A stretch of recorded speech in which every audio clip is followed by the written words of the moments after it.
সফল মুমিন হলো তারা যারা লজ্জা স্থানের হেফাজত করে। লজ্জা স্থানের হেফাজত মানে বিশেষ ওই একটা অঙ্গের হেফাজত উদ্দেশ্য নয়।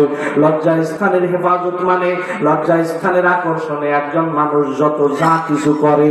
ভালো করে বুঝবেন, আমার দিকে তাকান। লজ্জা স্থানের হেফাজতের অর্থ কেবলমাত্র বিশেষ ওই একটা অঙ্গকে হেফাজত করা নয়। লজ্জা স্থানের হেফাজতের অর্থ হলো ওই অঙ্গের আকর্ষণে মানুষ যত যা কিছু করে।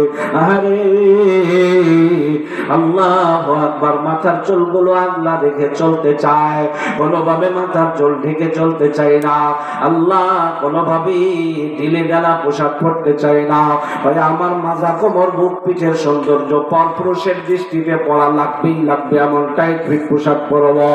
আল্লাহু আকবার বন্ধুরে, ওই আকর্ষণে পরপুরুষের সাথে ঘন্টার পর ঘন্টা মোবাইলে কথা, ওই আকর্ষণে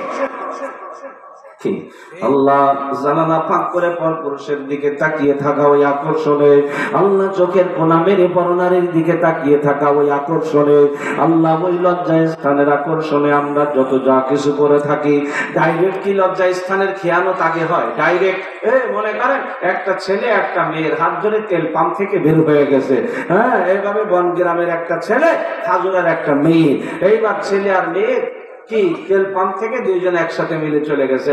এখন বাবা এসে এই মজলিসে মাইকে বসে ওয়াজ দিচ্ছে, আমার মেয়েটা এই ছেলেটাকে কোনোদিন দেখে নাই, কোনোদিন চেনে না, আজ সকালে বাসা থেকে বের হয়ে তেল পাম্পে এসেছে, ছেলেটাকে দেখলো আর বললো যে চলো আমরা চলে যাই, সংসার করি।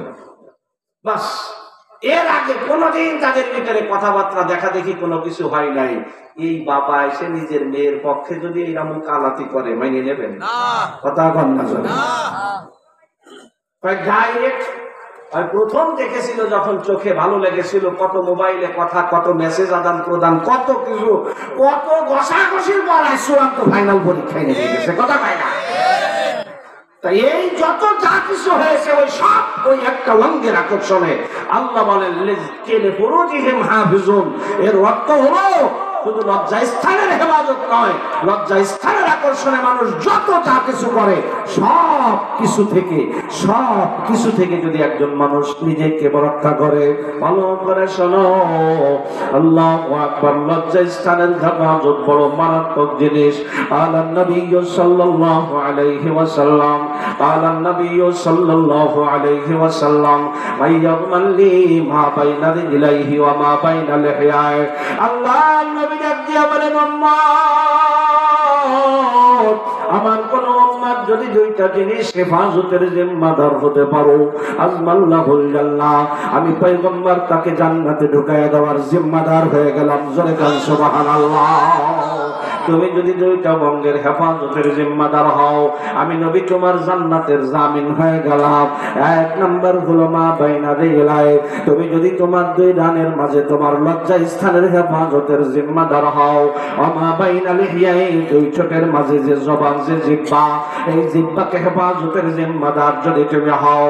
পয়গম্বর ডাক দিয়া বলেন, দুইটা অঙ্গ আল্লাহ এমন দুইটা অঙ্গ, এই দুইটা অঙ্গের হেফাজত যদি কোনো বান্দা করে ফেলে, কোন বান্দি যদি দুইটা অঙ্গের হেফাজত করতে সক্ষম হয়, আলহামদুলিল্লাহ, গুনাহের সবগুলো দরজা আস্তে আস্তে বন্ধ হয়ে যায়।